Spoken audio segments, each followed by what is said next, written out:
All right. Thank you so much for being a part of the show. It is just after 4:22 in the Eastern time zone. My name is Dean Millard. Welcome back. If you did pop out for a quick drink to Ultimate Fantasy Sports Daily here on the Ultimate Fantasy Sports Network, our Twitch channel, and our YouTube. And, of course, we put this show out in podcast format, audio format. If you would like to get that, check it out on your commute or whatever it is where you listen to your podcast. All right, time to bring in a good friend of mine and a guy who is responsible for a lot of great things that have happened in UFFS and particularly UFHL. He is known as the Insider. Larry Fisher joining me back on the show. Great to see you once again, my man, on this show. And I know that you have to be just as excited as everybody else about tomorrow night and the start of the NHL season and not having to see preseason games anymore. Excited? Is this sort of like Christmas Eve a little bit for you? It's the season of optimism, Dean. Everybody's excited in 32 different NHL cities and 32 different UFHL franchises. This is Christmas Eve for the hockey world, and obviously that preseason drags on a little long. I think everybody was ready to get it going, but we've seen some roster moves in both leagues over the last 24, 48 hours, and opening night rosters are getting set, and the puck will drop with the two games tomorrow night, so can't wait. Strange with those early games as well in Europe that, you know, there's still preseason games going on. I'm sure most head-to-head leagues are just rolling it into one, kind of like you do at the All-Star game. But certainly when you're in leagues as detailed as we have in the UFHL, it takes some working to work around regular season games while the preseason is still going on and waiver moves. But it's amazing this time every year. I mean, there you could do definitely reality shows on July 1st of the trade deadline. You could probably do one around now in the NHL with the amount of names that hit waivers and the speculation if anybody's going to get claimed, because the reality is every team is trying to sneak somebody through, so they don't always have room to say, oh, that guy's available, let's sneak him onto our roster. 5 of 64 in the NHL got claimed today, Dean. So that's actually, you know, I always set the over-under at about 2 or 3, you know. Yeah. So 5 would have been the over today.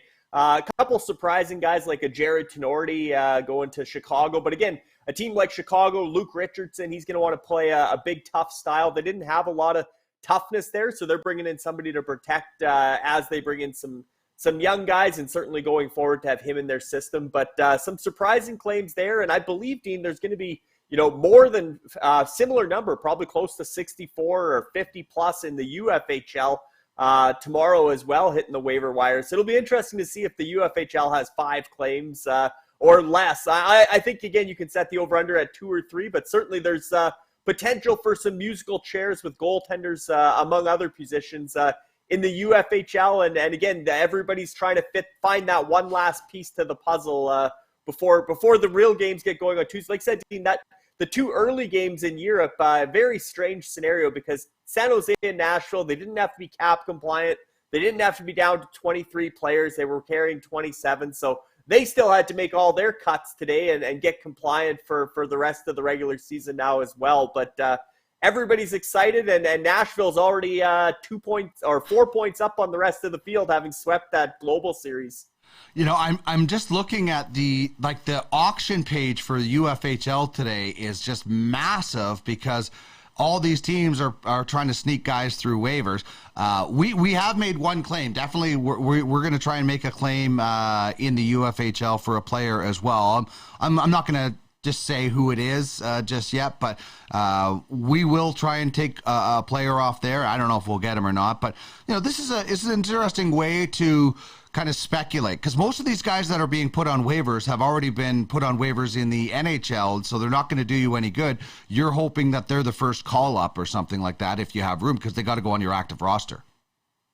And the NHL, Dean, a lot of these waiver moves, you have to remember, are cap gymnastics. A guy like Mike Riley, a guy like Nick Foligno, they're probably not going to the AHL. They're going to be on the NHL roster. Ironically, both those players are available on UFHL waivers as well. Likely their franchise Well, in the Gators case, Dean, they're not cap compliant to start the year. They could be if they put Laurent Brossoit, their backup goaltender, on LTIR, which Vegas is going to do. That saves like $2.3 million, and then they'd have to waive a guy like Alex Beret-Boulet or somebody to that effect. So, and that would give them the $3 million cap space they need. But they also had the option of, let's just waive Mike Riley, get a bidding war going, because there are teams that have cap room in the UFHL.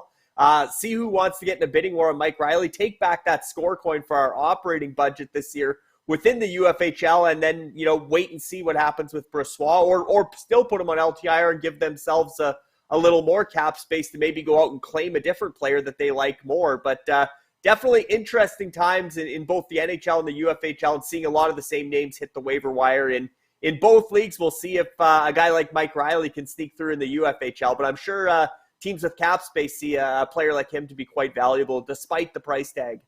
And not surprising, it's why the Gators put Beret-Boulet on the trade block today, because they're going to put him on waivers right away. The same reason we were trying to trade Nick Patan before we put him on waivers and things like that. So you try to get anything you can, and if not, you put him in your reserve list, or you get the money back for operating costs. Well, speaking of some of those teams that you were just talking about, and the Gators in particular, they are one of your top 10 teams as we reveal Larry Fisher's Power Rankings. Highly coveted. Very much people looking forward to these rankings, especially after the Belly Up podcast rankings came out over the weekend and really ruffled some feathers. Not duck feathers. We liked where they had us, but ruffled a lot of feathers. And we know these power rankings. I don't know why, Larry. I think there's a bit of insecurity with some franchises when they see their teams up here. I have zero problem seeing Duckmans down low, because we haven't been very good, and we want to under-promise and over-deliver. So I think there's a bit of an insecurity issue with some franchises when they see power rankings. Let's see what your power rankings do to the rest of the league. I'll give you the floor to take us through your power rankings.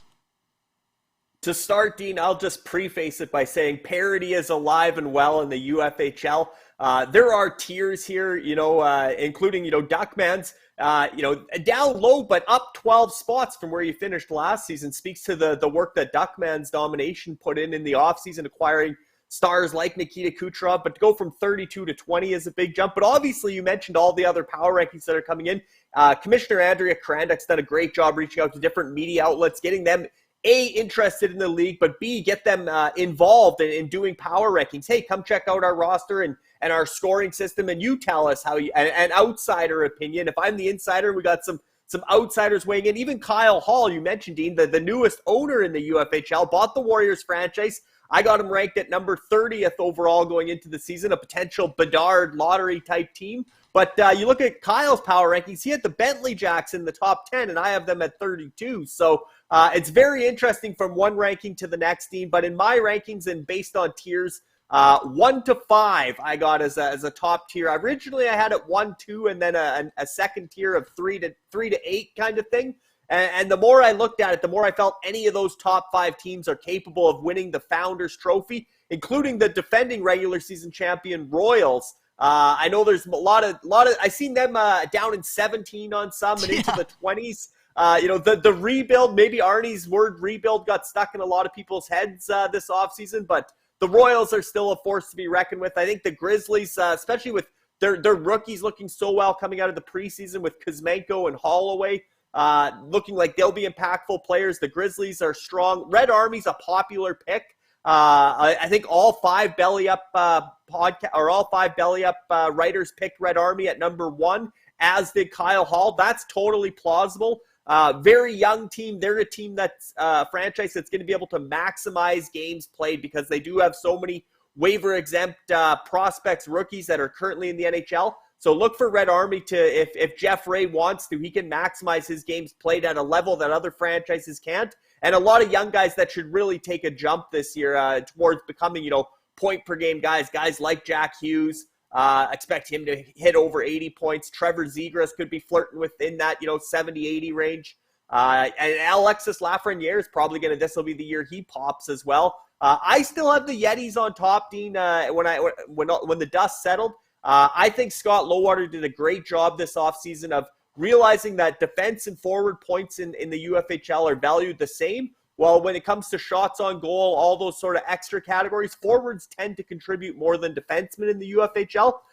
He traded a lot of his high-priced defensemen in order to acquire value contracts up front, including a guy like Nito Niederreiter, Dean, who scored 3 goals in 2 games for his Nashville debut. So I really think when you got Connor McDavid and that group of 14 forwards, including young Jake Neighbors rounding it out. But you look at that depth up front for the Yetis. The one thing I'll say, Dean, and games played again. If the Yetis get hit by injuries, that's what held them. That's what had them back in 8th place last season, fighting for 7th, 8th, was they didn't have the games played. And they still don't have a protected list for that next man up mentality, like teams like Rock Republic, Kamikaze, even the Titans are a team that has a number of guys, depending who clears waivers, that could be the next man up. So when I look at the Yetis, their opening night 23 is number 1 on my list. If they stay healthy, I think they're the team to beat with Scott Lowater and Connor McDavid leading the way.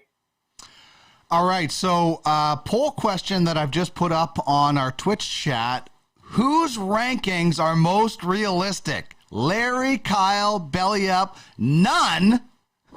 Maybe somebody thinks none, so everybody can go. And I think belly up is leading the way right now. I'm with you on the Royals at number 2. Don't believe Arnie.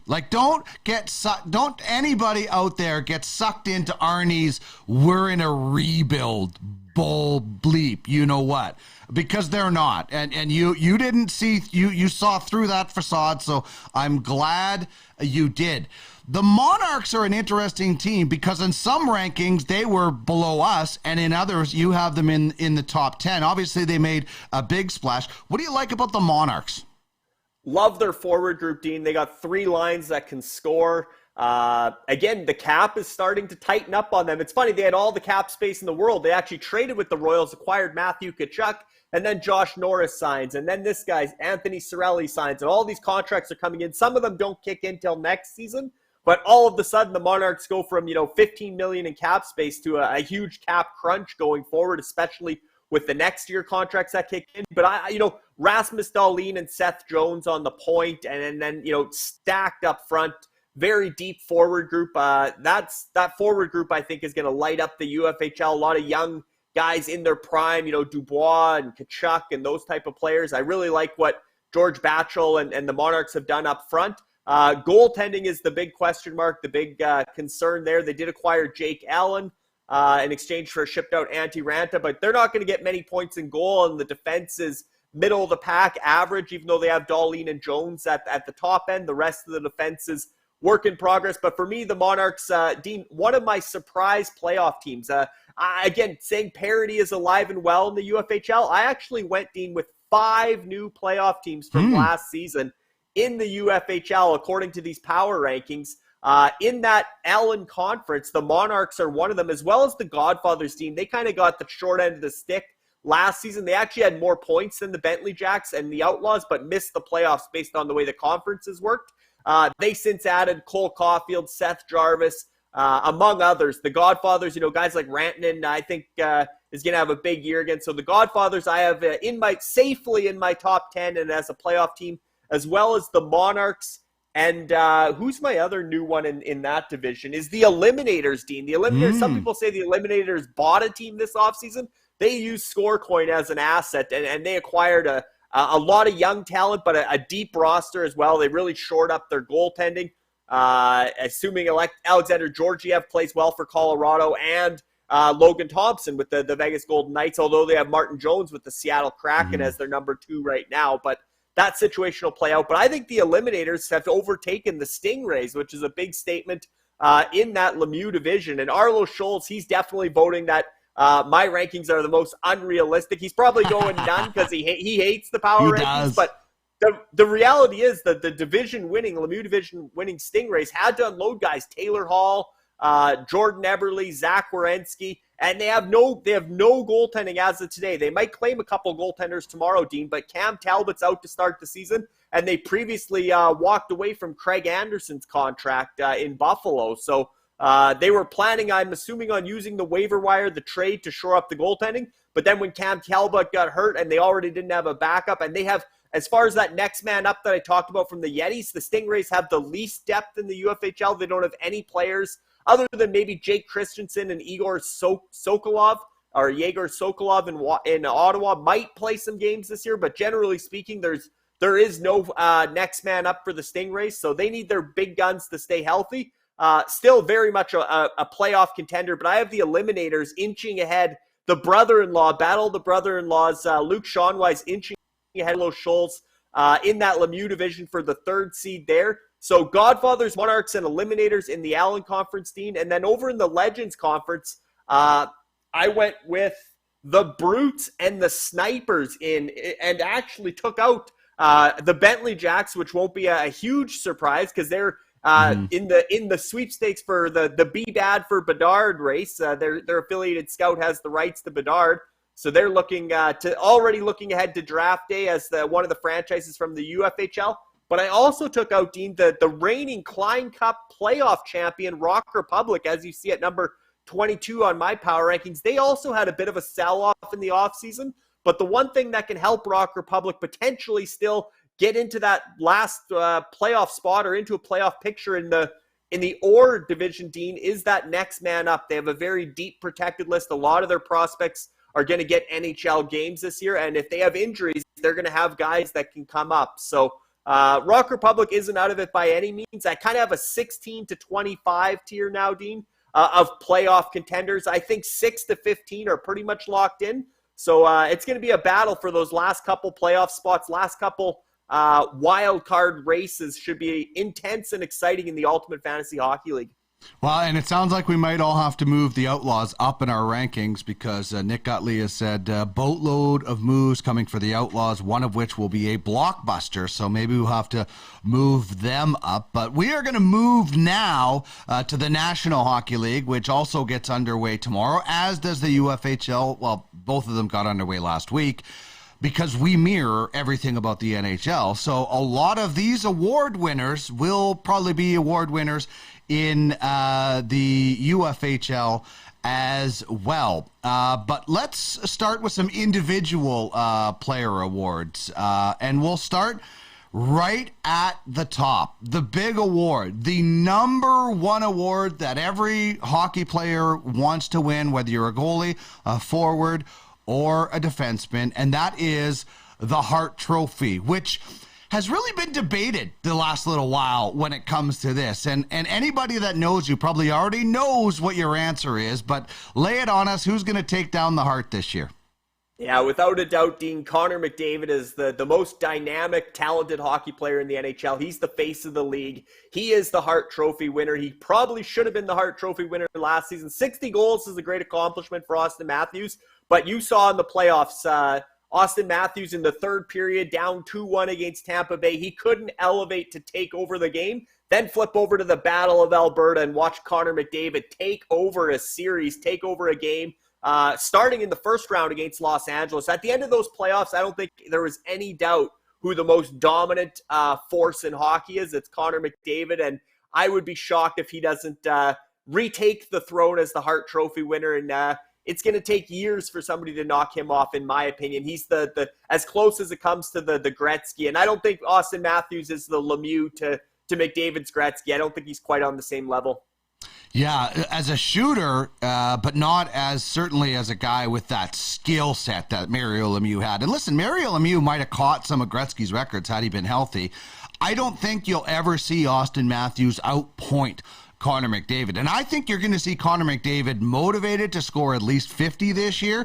And if he scores 50 and leads the league, it's going to be pretty hard to not give him the Hart Trophy. And for you, the next graphic, all I had to change was 2 words. I had to change 2 words for the out Ross, because obviously you're thinking McDavid's going to lead the league again.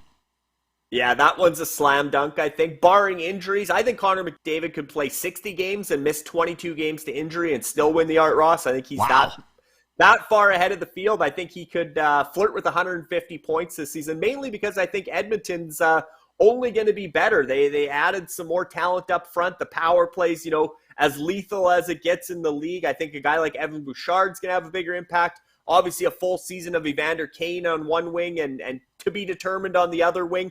And I think Edmonton's going to find a way to bring in, I think the championship window is open in Edmonton now, and I think Ken Holland is going to be aggressive this year. I think that 2023 first-round pick's on the table, and they're going to try to bring in a guy like Patrick Kane at the deadline or somebody like that with retained salary to really give McDavid that stretch run in playoffs, another impact player as a line mate. But yeah, I think he's going to run away with the Art Ross if he's healthy, and I think he can hang on even if he misses 15 to 20 games.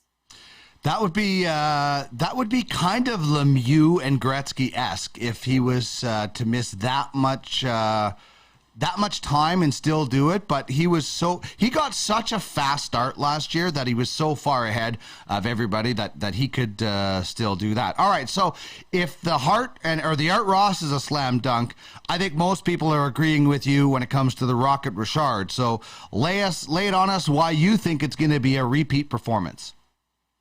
Yeah, Dean, these aren't surprises. These aren't the boldest, most fearless predictions as far as the first few award winners. But Austin Matthews, he does have the best shot in hockey. Mitch Marner's a great playmaker. They have a great chemistry. Their power plays. If Edmonton's number one, Toronto might be number 2 or 3, maybe behind Tampa as far as the most lethal power play units. So, again, he had 60 goals last season. I think he'll be in that range again. I think he can be a perennial 55-plus goal guy, again, providing he stays healthy. I think Austin Matthews is great for the game. He's got a great personality, brings a little bit different element than Connor McDavid, obviously, but two young superstars, and no to Austin Matthews. I do think he's going to win the Rocket Richard, but I don't think he'll be as touted for the Hart Trophy as he was last season. Yeah, I'm with you on that one. And if that one was predictable, anybody who doesn't this is as close to unanimous as you're going to get for the Norris Trophy this year, I think. Yeah, I mean, we talked about Connor McDavid being the most dominant player in hockey when the playoffs ended. Cale Makar might be number 2 on that list right now. Obviously fantasy-wise, you might lean to some of the other forwards, whether it's Matthews or Draisaitl or Ovechkin still, whoever, depending on your category setup. But an actual starting a league from scratch, if the NHL threw all the names back in the hat and they picked teams tomorrow, I think Connor McDavid's number 1. I would think that Cale Makar might be number 2 ahead of Austin Matthews. That's how dominant he is as a defenseman. And I think I said, Dean, that I would take Makar in the top 5 in a fantasy draft, and then I wouldn't take another defenseman probably in the top 20. So he's separated himself as the top offensive defenseman, but you watch him play one-on-one against Connor McDavid in that Colorado-Edmonton conference final. He's the one player that skates fast enough backwards to keep stride and thinks the game on the same level as McDavid. McDavid's super fast, but he's also thinking 2 steps ahead. Makar can keep up with him. So he's a shutdown defender as much as he is an offensive specialist. He's a great two-way player, and he has a great partner in Devin Taves. That's the NHL's top defense pairing by a mile, but Cale Makar for the Norris Trophy without a doubt. I mean, Cale Makar could go on a really good run here. If the NHL gives the award to the player who should get it, like when Gretzky was winning Hart trophies over everybody, Cale Makar should go on like a Lidstrom, Dominic Hasek, Paul, like the guys that won the awards for years. He should be able to drop one of those 3-4 year runs as long as he's healthy of winning this award. Yeah, him on defense and McDavid up front. I really think it's going to be those two. That's why I say if you were starting the NHL from scratch tomorrow and whatever team had first overall pick, I don't think you can't pick McDavid first. But at number 2, I think you can absolutely make a case in the real world to take Makar number 2 ahead of Matthews or Draisaitl or anybody else in the game. So I think Cale Makar is an absolute superstar coming off his first Stanley Cup win in that playoff performance. And he's a young guy. He's under 25. I think he's still just kind of realizing how good he can be. And I think offensively, that's where, I don't think he's going to score 50 goals as a defenseman, Dean, but I think he could we saw Roman Josi hit 90 points last year. I wouldn't be surprised if Cale Makar has a 100-point season, whether it's this season or in the next couple. I think he's that good from the back end. Paul Coffey at 47. That would be incredible if Cale Makar took a run at that, but at least 100 points would be something that we haven't seen from a blue liner. I mean, Yosi's season almost got like brushed to the side because Makar was so good, and 90 points is unbelievable. All right, so all the picks so far, I've agreed with you. This is where we disagree, and I'll preface this by saying I'm not bullish on any Tampa Bay player not named Kucherov this year because he's really the only guy who hasn't been all in on these runs. Stamkos was injured and didn't play somebody, but I think Stamkos, I think Hedman, I think Vasilevsky, who we're going to talk about next. I think a lot of these guys are taking a step backwards. Kucherov, because he hasn't played and he's on my team. I would never wish ill karma towards a guy on my fantasy team, but I'm not bullish on Tampa Bay players because it's got to catch up to you at some point. This is your pick for the Vezina. This is the first one we disagree on. There's a lot of hard miles on that Tampa Bay roster. You're absolutely right, Dean. And they lost players from last season. They didn't really add this offseason. The cap continues to be a challenge there, having to extend guys going forward. But for me, with the fact that the roster isn't as strong, if Tampa's still going to win that Atlantic division, it's going to be, for Vasilevsky gets forgotten about a lot because the forwards and the defense have been so good on Tampa that, he's just the goaltender. Well, now he's going to have to step up his game in order for Tampa to maintain that championship level. And I do think, a bit of an adrenaline dump, the hard miles catching up. I think in order for Tampa to be a division winner, a conference champion, in the regular season, a lot of it is going to ride on Vasilevsky. And although he's played a ton of hockey and, when does his body break down? He's such a big, strong man back in goal. And Brian Elliott might get a few more games this year. But I really think this is the year that Andrei Vasilevsky can establish himself as the real franchise player in Tampa. And the reason they are still a potential contender, they fell short of the three-peat, Dean, coming up against a juggernaut like the Colorado Avalanche. But I don't think that, again, the adrenaline dump factor is real, and maybe they're not as motivated now that they've won 2 cups and the core group is sort of getting a little older. But I really think Vasilevsky's the one guy who can make those big saves night in, night out and keep Tampa as, don't sleep on Tampa. They're still a force and a cutter. And I really think for the Vezina, I know there's a lot of other good Russian goaltenders around the league, but I really think Vasilevsky for me is the guy. This is the year he steps up and shows that as good as Stamkos and Kucherov and Point and Hedman are, I'm the reason Tampa's as good as the Lightning are. And I think Andrei Vasilevsky could win the Vezina. That would be the argument for him winning the Vezina, is that he is the best player in Tampa Bay. Well, it could be you could be right. I mean, look at this guy. Who is this, Benjamin Button? Like, where did we get this photo from? His rookie year? Like, this guy looks like he's getting younger. The Tampa Bay Lightning have Benjamin Button in goal, and by the end of his career, he's going to be look like he was just drafted. He looks like he's found the fountain of youth. So maybe you're right. I'm not sure. You know what I love, Larry?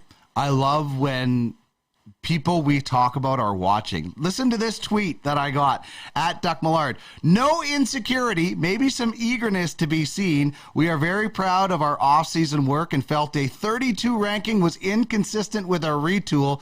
Big trade coming to. Just scratch us off your bottom 10 and put us in the playoff chase. Hashtag sail with the stars. That's from Cam Turner of the North Stars. I'm telling you, when you get upset because you're ranked 32, there's a little bit of insecurity and ego. I know you're eager, and I know you guys have improved, and I'm not saying you're 32, but when you get freaked out and worked out, like there was some upset people in that Telegram chat the other day I'm telling you, that means you're just not sure. And I love stirring the pot. You know that, Larry. And I think, Dean, honestly, they look at their roster and they get, I'm not just saying the North Stars. I'm saying every NHL team, you fall in love with your own team. You do, yes, especially the NHL. You've drafted and developed your core, and the North Stars have made a ton of moves that they feel are upgrades. They wouldn't make trades unless they thought they were winning them. So yeah, I mean, you look on paper, your depth Chargers do feel like, hey, this is our year to challenge. And they made some big, impressive moves. Got guys like Logan Couture and, obviously they had Jason Robertson and Matt Duchene already. And they brought in a guy like Pajot who's going to get a lot of shorthanded time on ice and some of the new categories. And their defense, I think, is going to have a ton of shorthanded time on ice that'll really bump them up. So new categories in the UFHL. There's a lot of balls in play, but I really think the North Stars improved. I think I had them at 31 last year and bumped them to 26. So again, up 5 spots. They've made strides, but I don't think they're capable of challenging. And they have the misfortune of being stuck in that Gretzky division, Dean, which is the deepest division in the Ultimate Fantasy Hockey League. It's 8 deep now because the North Stars are trying to compete. But again, I think the Godfathers, the Monarchs, some of these other franchises took bigger steps forward this season. But I'll swing it back to you on the Vezina debate, because I went with Vasilevsky. I know you had another name in mind. Yeah, Shesterkin. I think he takes over. And you know what? Kyle Hall last week, who bought the Warriors today, him and I were talking, and I didn't realize the Rangers had as good a mix of veterans and rookies as they do. I think they're going to win that division. I think they're I haven't done, I'll do my Stanley Cup predictions tomorrow, but I think the Rangers are going to be a real strong candidate for a Final Four team for me. And I think Shesterkin, I would take Shesterkin as the first goalie in a dynasty draft right now.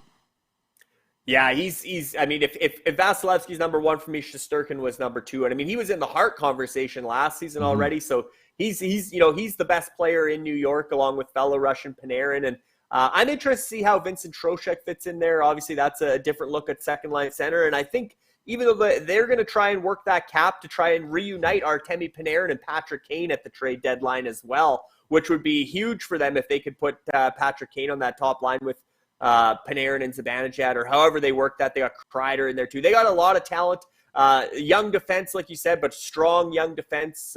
Fox, Trouba, Miller, Keandre Miller. You saw the strides he made in the playoffs. He's going to be a beast. Young Zach Jones is good. Our UFFS digital athlete Braden Schneider is only going to be better. So the Rangers are definitely a force, and I think Carolina, Dean. Keep looking at that Carolina depth chart. They could have a third line potentially, Dean, of Jordan Stahl centering Paul Stastny and a healthy Max Pacioretty by Christmas. That's your third line. Those guys were first liners not too many years ago. It's a veteran line, but again, that top 6 in Carolina is awesome. Brent Burns added to the defense. I think Carolina, I did have the Rangers winning that division, the Metro division, in my NHL predictions, but Carolina right there neck and neck with them. And I think we'll see that rematch in the playoffs again. All right, let's get back to our fearless predictions and Matty Beniers. I don't think a lot went right for Seattle last year, right from the very start. I mean, the Bentley Jacks blew them out of the water when it came to the expansion and everything. But this is going to be a different story. They really look buttoned down defensively, so hint, Seattle goalies might be popular and valuable this year. And they got a couple of guys that could vie. We're going to feature Seattle later in our Dauber Hockey preview. They have a few guys that could vie for the Calder, including Mr. Matty Beniers, who, I think, obviously is a franchise player. And they got another guy, in my opinion, who is a franchise player. So I think while Seattle laid an egg last year, the 2 guys they have in Beniers and Wright, I would build a franchise around these guys any day. Absolutely. Great 1-2 punch down the middle. I don't know if Shane Wright will be an everyday player in the NHL as a rookie, or if how Ron Francis is really going to try and ease him into the NHL. I know he said he expects him to spend the season in Seattle, but Matty Beniers played most of last year at Michigan and got some international tournaments in, and then came out and was a star down the stretch for Seattle. And you could tell in the preseason he's put on more muscle. I think he's even more explosive. He looks like a guy that can drive play as a true rookie this year. And I know Owen Power, his Michigan teammate's going to be up there in the Calder race. But I think if Matty Beniers can get Seattle within, 10 points of the wild card race, and that's a huge jump. And I think it's possible. I think Seattle's forward group now is at least 3 lines deep. But I think this year's Seattle team looks a lot like Vegas's expansion team. Four lines deep up front. You mentioned Philip Grubauer as a bounce-back candidate. I'm definitely buying on that. I think that's one of the reasons why Brutes are going to be so much better in the UFHL and be a playoff team, because they have Phil Grubauer, and he went from, Vezina candidate to worst goalie in the league. He's going to be somewhere in the middle at least. But I really think that they don't have a ton of their stars are their young guys, Beniers and Wright. But I just look at that forward group in Seattle, and you'll see it on the Dauber line combos today, Dean, how deep that team is. And you're going to be like, wow, maybe they can make a push. I mean, I think Vancouver, Vegas are still ahead of them in the push for a wild card spot, but I think Seattle's not that far behind. And if you really wanted a bold prediction, I'm not the guy to make it, but somebody's going to say Seattle's going to make the playoffs. EA Sports, they ran their simulator, their playoff simulation, which tends to have pretty good results. They picked Seattle as a playoff team. So EA's made the bold prediction. I think some other, between today and tomorrow when more predictions come out, I think somebody's going to step up and say Seattle's my boldest prediction as a playoff team, thanks to a guy like Matty Beniers, and they might just be right, Dean. I'm not sleepless on Seattle. Love it. Absolutely love it. It will be an interesting to see. Those rookies are going to be a fascinating study in how, you're right, how they bring those guys along. All right, Coach of the Year is the Jack Adams Trophy, and you're all in on the Oilers, which we know you're a big Oilers fan.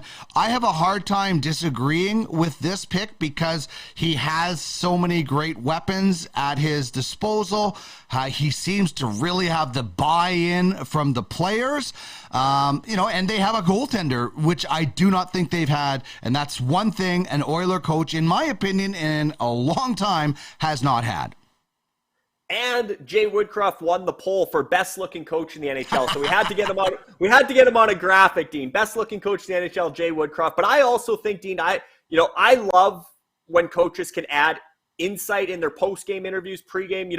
Again, obviously, if things start going a little sideways, it'll be interesting to see how he handles the adversity. But as far as his conferences and his knowledge, his insight into the game, I love the way Jay Woodcroft thinks the game. I love what he's done with Dylan Holloway in the preseason, giving him the top six push, and the fact he's potentially starting with Draisaitl and Hyman. I think that's great. I think he's confident in his young guys. He knows a lot of them from Bakersfield.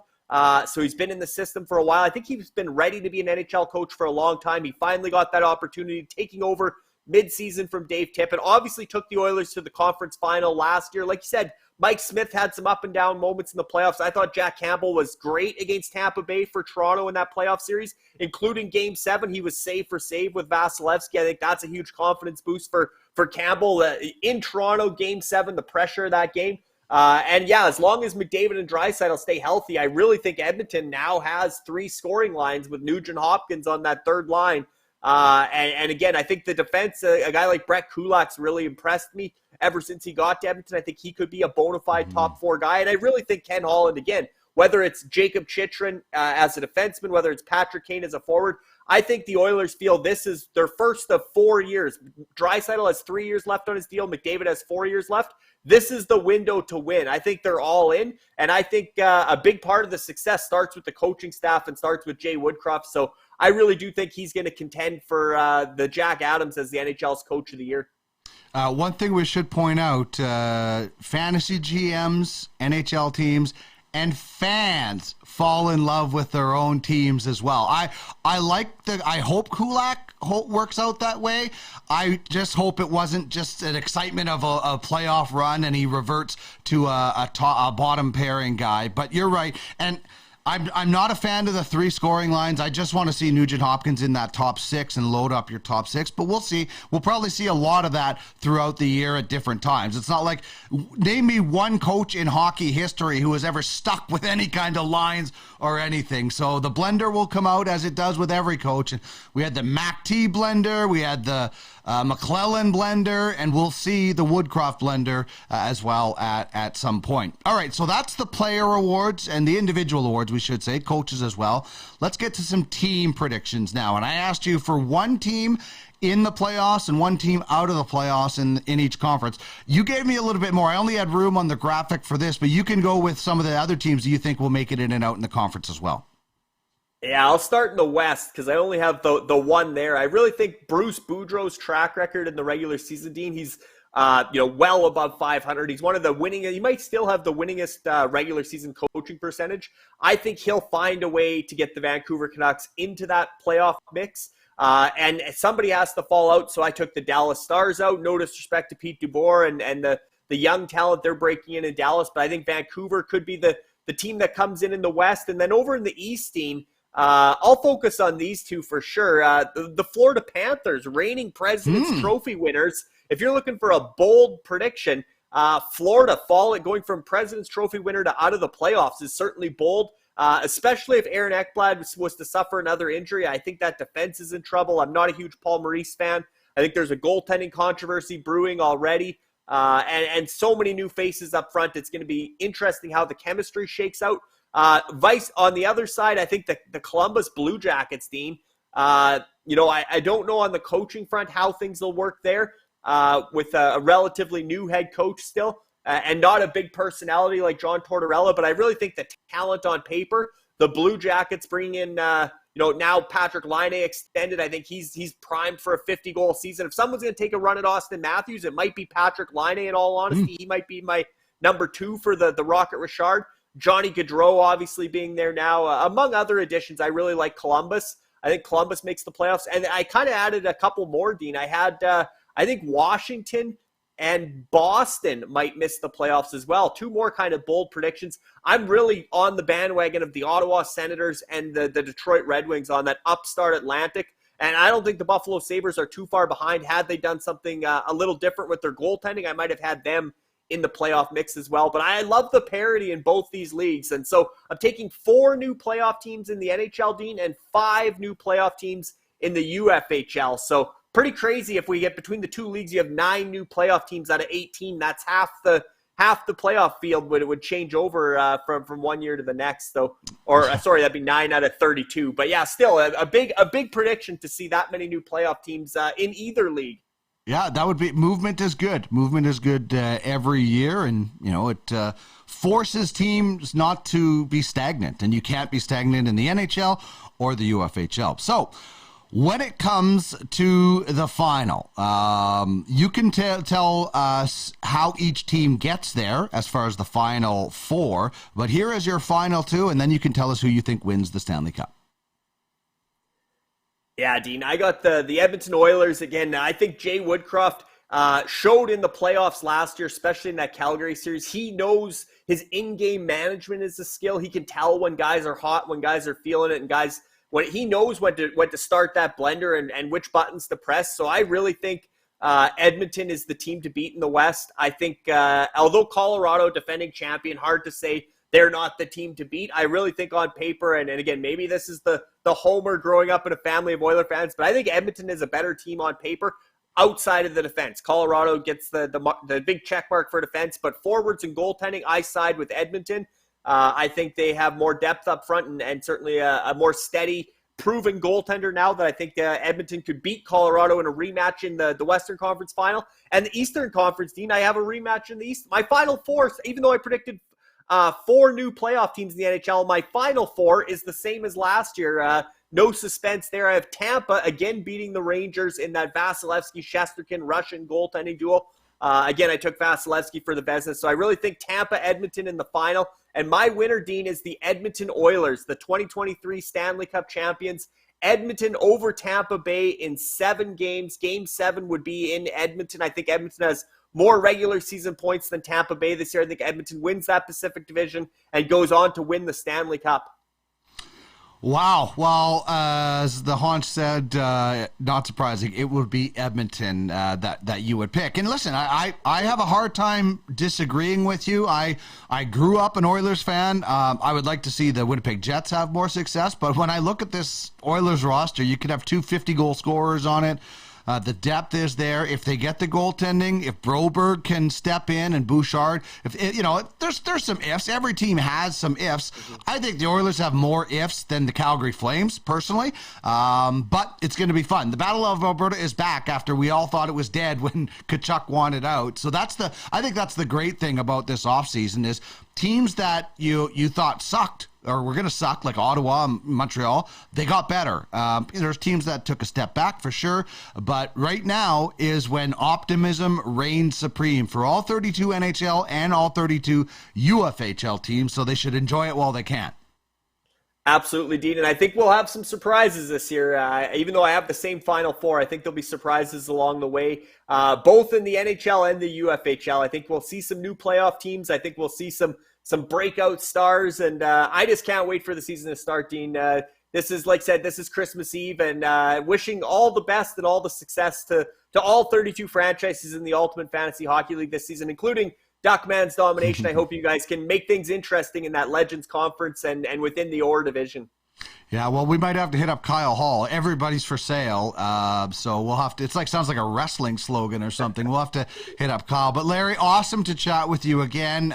We wouldn't be here without the amazing work you did. I hope we certainly get things back on track and we can do this more regularly again. But everybody misses you, man. So thanks so much for joining us. Don't be a stranger and enjoy the season starting tomorrow. Sounds good, Dean. Thanks for having me again, and all the best this season. You betcha. There's Larry Fisher, the insider for UFHL teams, the encyclopedia of knowledge, and so fun to talk. Like, we went so much longer than I have to apologize to Larry later. We went way later than I expected. So just now, I got to roll into our previews because we got Jamie Thomas coming up in 12 minutes. So let's get right to it. Larry said the Kraken are going to be better than you think. Well, that's not hard. They weren't good last year. And when he referred to them as being closer to that Vegas team than maybe the Seattle team from last year, I think he's right. I mean, when you look at this roster, I think Matty Beniers has a real opportunity to do some special things in the league this year. As Larry had pointed out, he thinks he's going to win the Calder Trophy. I think that Matty Beniers could end up leading this team in scoring. Some things certainly need to go right, but I certainly think that's a possibility. Oliver Bjorkstrand is an interesting player who has had some success, was a terrific junior player in Portland, and maybe this is the opportunity where he's going to get to play with Matty Beniers most likely to start the season. And I like Vince Dunn. As another guy who was buried behind other guys in St. Louis at times. So again, I don't know if this team is going to be massively offensive. The sleeper for me is Philip Grubauer because I think they are going to be better defensively.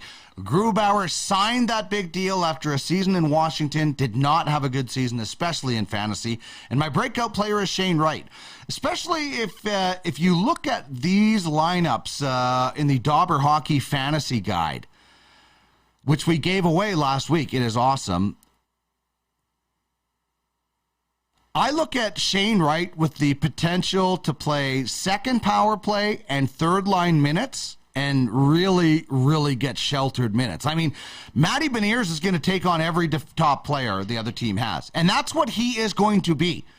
Ron Francis is in Seattle. Matty Beniers could be their Ron Francis, a guy that, Ron Francis is one of the top 5 scorers of all time, but also could absolutely check everything and your hat all night long. So I think Beniers it's going to be interesting.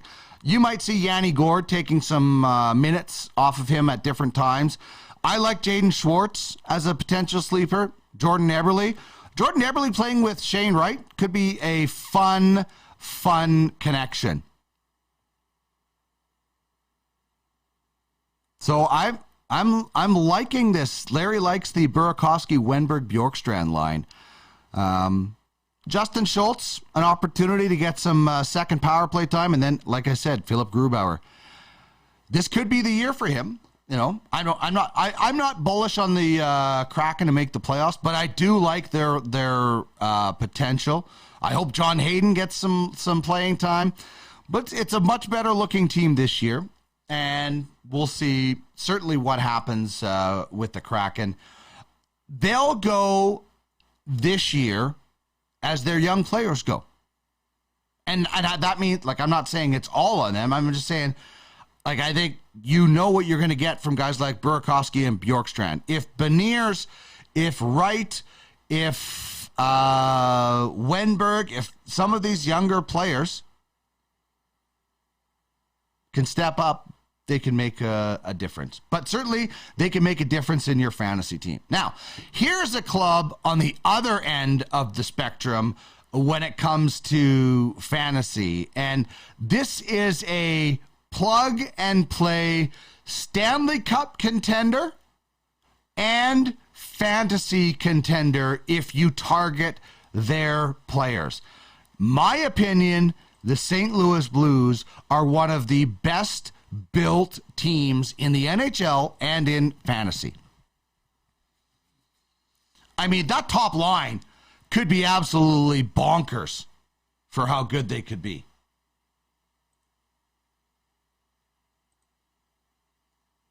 Tarasenko, Thomas, Pavel Buchnevich. They could all be 80-point guys. Ryan O'Reilly does everything well in fantasy and puts up close to 70 points. I mean, this is a good team. Forwards, you got top 9 potential. Well, Klim Kostin is gone now. He was traded to the Oilers. But you still have top 9 potential. You have terrific blue liners, and Jordan Binnington is a good goaltender that wins games. It's interesting. The Dauber Hockey is predicting Thomas Greiss to take away quite a few of those wins. I don't see that. I think Binnington is a 30-win, 35-win guy. I love this St. Louis team. I think they are built to win again.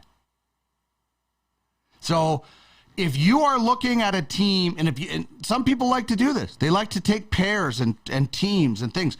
Load up on the Blues. I think you're 3 lines deep on this team. And at least, Perinovich is going to be out with surgery. That sucks. But you're 3 lines and 2 pairs deep and a goalie. I love the Blues. I think they're a great hockey team. They're well coached. They're hard to play against. They have skill. Bullish on the Blues and the Rangers. Maybe that's a hint of my Stanley Cup final. I don't know. I don't want to get too carried away. But it's impressive. So, once again, here's Larry Fisher's power rankings. Then here's the belly up power rankings that got everybody upset, including the North Stars at 32. My. Like, I don't think we should be 12. I don't think we should be that high. I just love it. And here's Kyle Hall's rankings, and he is now an owner. Where did he rank the team he bought? 22. I don't think they're better than us. So, anyway, I love the rankings. I love it when we're ranked low because it gives us, we tack it up in the Duckman's nomination bulletin board. And it's fuel. Give me fire, But seriously, if you take these rankings too seriously, you'll drive yourself crazy. You really will. And Larry's right. You always fall in love with your own players, man. Everybody I do. You should see the expectations I have. And I talk to Craig Button every week about this. Manage your expectations. When you draft a player, manage them. When you sign a player, have realistic expectations. If you don't do that in fantasy or in real hockey, you're going to be disappointed more times than not. So, get realistic expectations and be smart about it.